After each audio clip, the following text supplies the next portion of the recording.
A very good evening to you. Thank you for joining us. This is Uctv News. I'm Sunday Gloria Aboch, Friday edition, 10th of November 2023. To start off, the African Airline Association, in conjunction with Uganda Airlines, is hosting the 55th AFRA Annual General Assembly, slated for the 19th and 21st of November 2023 at Speak Resort Munyonyo in Kampala. The assembly will attract 500 high-profile African and global aviation leaders. Through AFRA, 40 airline CEOs are making strides to transform aviation for development in Africa. Yamoussoukro decision is a treaty adopted by most members of the African Union, which establishes a framework for the liberalization of air transport services between African countries, as well as fair competition between airlines. Uganda Airlines CEO Jennifer Bamuturaki is the current president, AFRA 2023. When you open up, you're able to tap into a lot more than when you close and when you protect.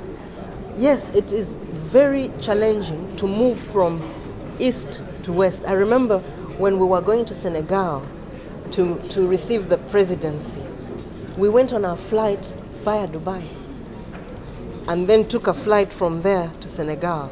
And in my mind I'm thinking, but this is not right. I want to be able to connect just the other side of the continent, and I have to get off. Some people actually go to Europe. Now, one of the things that is going to be discussed under Saturn is the issue of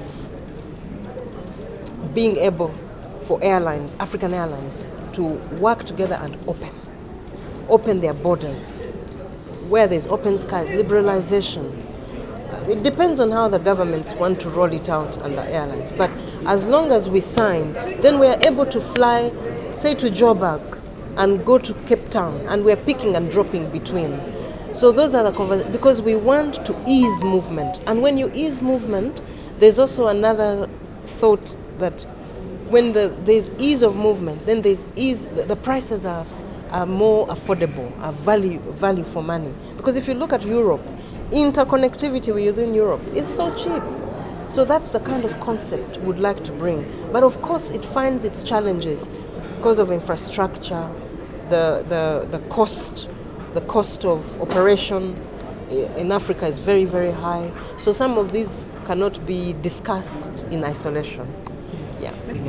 So what actually happens in this conference is you have people that come together and give best practice ideas. You have companies that come and showcase softwares and systems that they have that can support that road to profitability. Like I said, in Africa, the infrastructure is very difficult. Infrastructure, I mean in terms of airport. It's very difficult to say that you are going to do a low-cost airline in Africa. Why? Because the low-cost thrust is intermediary airports. Then you will find that in most of your countries, you don't have these intermediary airports. Kenya has some of those. Ethiopia has those because they've been deliberately renovated or set up or built. So the issue of profitability in Africa, you have to look at cost of operation. And that's going to be discussed in terms of, because we have a lot of fuel companies coming as well. So some of these questions that come up are, if I have to break even, then the tax base has to be looked into. Because if you come into Uganda, your tax base is so much higher than if you're flying within Europe. You're paying almost 3 times, yes. The tax bases are high. Then of course you have the fuel. When I say cost of operation, it includes things like fuel. It includes, of course, statutory taxes. So when you put all those things together, that's what makes up your losses. You know, when we did a media lab, we had to break down for the journalists, what are the losses? So that you understand it, that even when you're reporting, You're reporting from a point of knowledge. The loss is not that, oh, I went and gave away free tickets. You don't do that because you'll end up having an aircraft full of freebies. So if you notice, we don't even do barter. So some of the discussions we're going to have, yes, are going to be how do we work together? You know, when you do partnerships like interlines, when you do partnerships like code shares, then you don't have to fly to a particular place. I can actually sell a ticket for a passenger to connect from Uganda Airlines to that other airline and fly to that place. So these are the conversations that we'll have. You see, the whole SATAM story talks about opening up, liberalization. That also enables us to partner with each other and be able to feed each other. So yes, those conversations will be happening. The Science, Technology and Innovation Week concludes tomorrow, curated by the Ministry of Science, Technology and Innovation. It's been a pavilion to showcase upcoming Ugandan innovations in automobile and aerospace technologies. Here's a highlight of the innovations showcased, where media was urged to prioritize or publicize and show the where media was urged to publicize and showcase indigenous technological manufacturing in Uganda. Moses, I'm one of the engineers of Skyboy Airplanes. It's a company that is spearheaded by Mugabe Innocent, but we are 4 engineers on board, and I am one of them. And behind me, as you can see, this is a product of Skyboy Airplanes. Is called a stall aircraft.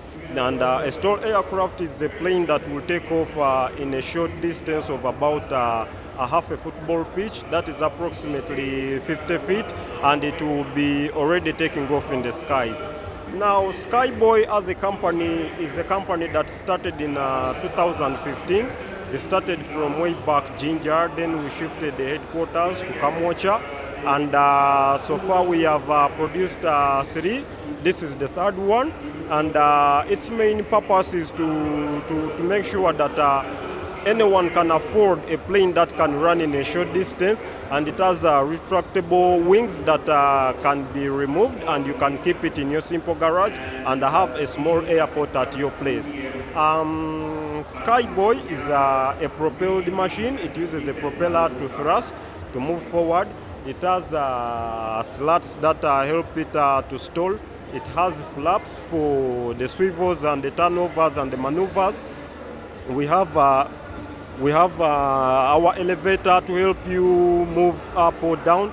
And then we have all the controls within the cockpit. You don't need to come outside to start anything as long as your power is all fully functioning. And the engine is powerful to keep you efficient in the sky. This aeroplane, first, it can cover a distance of 100 kilometers in one flight. It can go up to 12,000 feet, and it has been tested. It can fly, and it can, it flies to 12,000 feet. Okay, when it comes to risk, I can't assure you 100% that risks won't be there. But for us, we have tried our level best to make all the tests. We have tested the engine, we have tested the wings, we have tested the landing gear, we have tested almost everything on it. The propeller has been tested, and everything is good to go. So in case anything happens, we can say those are maybe natural causes or an error somewhere, which is normal, and it can always happen at any time. But what we can assure you, that you are safe in case everything is going as planned. My name is Rasa Prince Henry from Tinder Vocational Training Institute. Yeah, we have our new vehicle that is called a UAV, a Utility Advanced Vehicle, which is as seen there behind. Yeah, so like here, what we had felt about, we don't have our domestic assembly here in Uganda, so we had to get things that could support we in the farms here in Uganda. That vehicle is mainly not for the roads here in Uganda, it's mainly for the off-roads, like the farms, tourism and security. So like security are meaning in places like barracks, which are far away from the town, where it can be used. Even the roads, maram roads that have potholes, it can be used. Yeah. Even now, most of the parts on it, which you put there, we put there shock absorbers from the jeep that could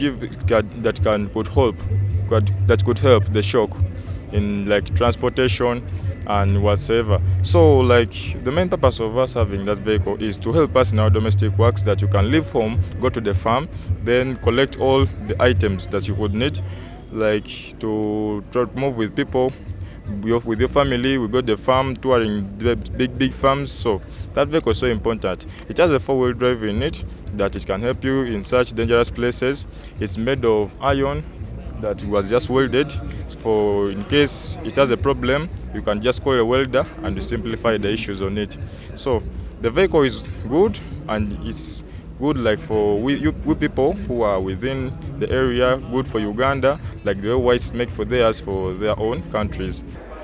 My dream is that the majority of Ugandan young people will in the next 5 years shift to work in innovation-led jobs.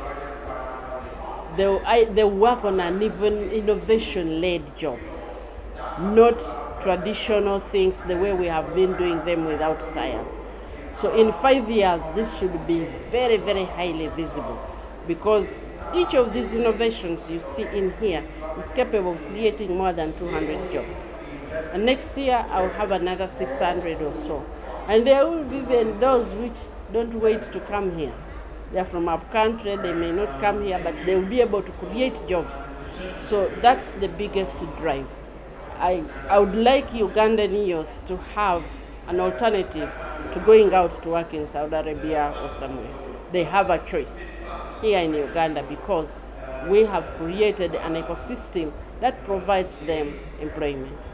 Fred Nyanzi Sentamu, the head of mobilization in the National Unity Platform Party, has called on the Uganda Human Rights Commission to stop mocking Ugandans who are in search of justice. Nyanzi expressed his disappointment in Mariam Wangadia, the commission's chairperson, stating that she is a disgrace to her position.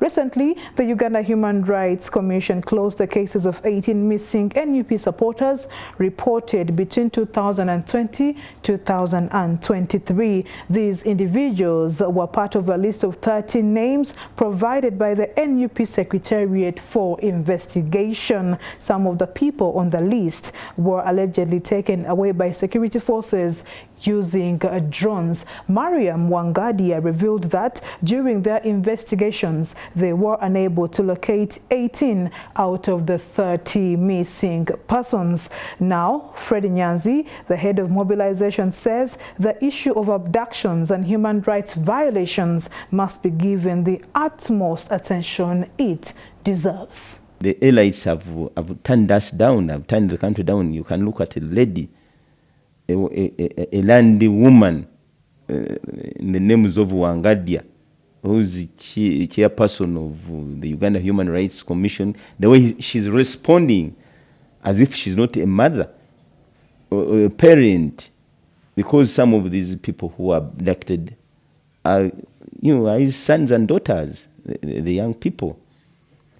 She would be bold enough to come out and condemn the acts of. Sometimes she comes out and starts condemning NUP, yet it's NUP, the NUP party which is complaining for having lost its people, for having had their people abducted. This is the time she should come out. For me, I think if she can't manage the situation, let her resign, other than being partisan. Knowledgeable, all-wise Ugandan would keep quiet.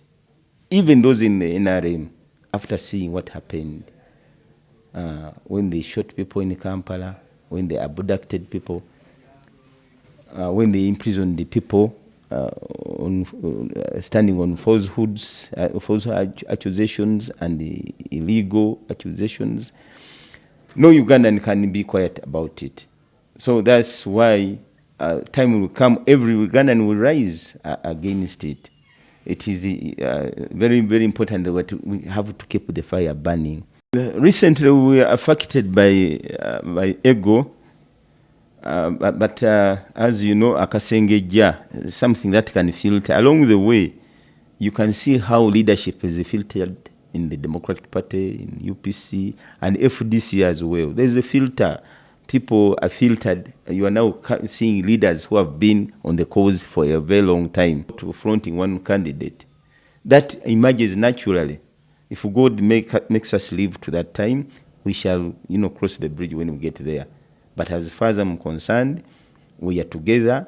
We may not even go for an election. You can't tell, because even the regime is disorganized. Ugandan climate change activists have discouraged the use of fossil fuels like natural gas and oil, arguing that they are a threat to the environment. They were encouraged to use the renewable energy, hydropower, solar and wind that are environmentally friendly. According to Jane Seruwaji Nalunga, the Executive Director of the Southern and Eastern Africa Trade Information and Negotiation Institute, CIATINI, a value addition policy framework must be first adopted for Uganda and Africa to join energy transition agenda. So we need to recognize the fact that there is a new scramble for Africa's resources, because the energy transition is based on the critical minerals which are based in Africa. There are some figures here that of the global reserves, Africa hosts 6% of copper, 53% of cobalt, 25% of bauxite, 21% of graphite, 46% of manganese, 35% of chromite, 79% of phosphate rock, 91% of platinum group metals. It means that net zero, no emission whatsoever. That means that you have super technology, isn't it? That's what it means. Your actions are highly coordinated and effective to emit nothing. While net carbon neutral, if you are emitting 1,000 tons of carbon dioxide equivalent in the atmosphere, the mechanism that you put in place to remove are also equivalent to 1,000 tons. That's what there is neutrality. So the transition has different implications for different countries based on the level of development. Our level of development is different, It's different from the EU, different from the US, from China. So ours has to be specific for us. Our dependence on fossil fuel for energy needs, our capacity for adaptation is very low. Very low, and our capacity to go for the alternative energy sources is also very low. So all this calls for our own Afrocentric. If we are talking about transition, when? How? What policy frameworks for value addition and structural transformation do we need in place? Because we need to change. It can't be business as usual. The investment policies, the industrial policies which we have, they can't work. They can't work. That's why you see in EU, Raw Material Initiative and Act, EPAs, new. Thank you for watching UCTV News. We are now taking a break and we'll be right back.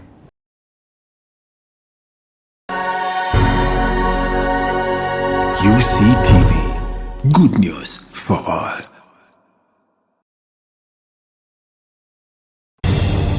Radio Purchase, the best value-based community radio in Eastern Africa, running 24/7 with professional staff and solar energy backup of up to 500 kilowatts peak.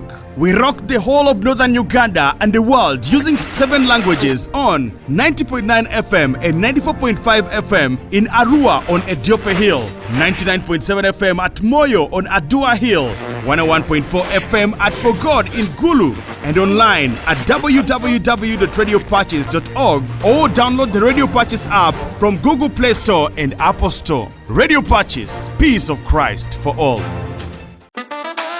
It's unbelievable. Now, companies, businesses, and organizations can make bulk payments easily with Centenary Bank's corporate center SWIFT to anyone without the need of a bank account, anywhere, anytime, just like that. The recipient needs only their phones, national ID, and token number received via SMS to withdraw money from any center agent nearby. The Centenary Bank's corporate center SWIFT is simple, secure, and convenient. You think it's too good to be true? Visit any of our branches countrywide or visit www.centenarybank.co.ug to know more. Centenary Bank.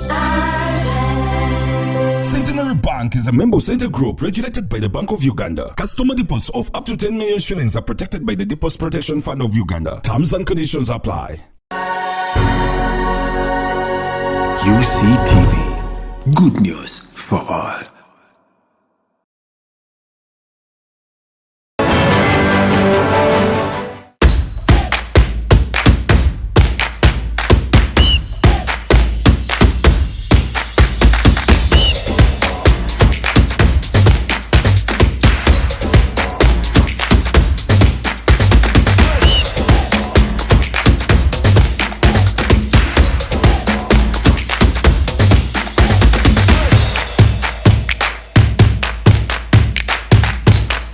And in sports, Pana Football Association has geared up publicity, starting with an awareness campaign held at Old Kampala Senior Secondary School, where Semgenze was uncovered this story and now brings us the details. Pana Football Association, that started way back in 2017, have geared up their awareness campaign in schools for students to know more about the game. Pana, commonly known as catch football, has mostly put emphasis in the juniors so as to ensure growth of the game. These say that the game will help them improve more on their skills. This game is really, it helps you to get more skills, really enjoyable. I would like to tell them to come, and even though they don't know, let them come and try, because they will improve on it. Currently, the awareness program is basically in Kampala and Wakiso, but will also cater for other parts of the country. We have more schools, and we are on board on how to reach them out. I think we are organizing a tournament whereby we shall call each school around to participate so that they can come on board. I want to tell the Ugandans, anyone who likes the sport, like Pana football is a skill football, whereby everyone who would like to come and join should come right now. This is the time whereby you should show your skills, you should show what you have, and you should come and enjoy the game. It does not require a lot of things to do. It is still 1-0 as per the standing. Thank you so much, Semgenze, and with that makes it a wrap for our news tonight. Thank you for joining us, and keep watching the Uganda Catholic Television. I am Sunday Gloria Abwatch, wishing you the best of the weekend.